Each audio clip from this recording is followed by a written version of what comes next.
Hello everyone, আসসালামু আলাইকুম।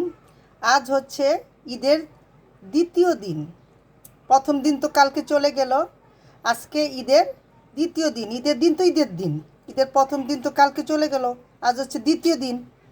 তাই কি করলাম, পাকিস্তানি যে পেশোয়ারি মাংসটা রান্না করে হলুদ মরিচ ছাড়া, শুধু কি ঘি, তারপরে মশলা, লবণ, এগুলো দিয়ে।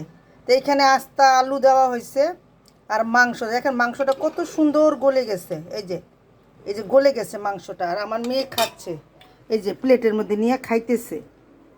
বলতেছে আম্মু খুব টেস্ট। তাই আমি বললাম তুমি খাও। খাওয়ার পর দেখো, ওর পছন্দের জিনিস তো তাই রান্না করা হলো। তো বন্ধুরা, এইভাবেই বাচ্চারা যদি খেতে চায় তাহলে কি রান্না করে দিতে হয়। আজ আমি তাই রান্না করে দিলাম, এই যে পেশোয়ারি মাংস।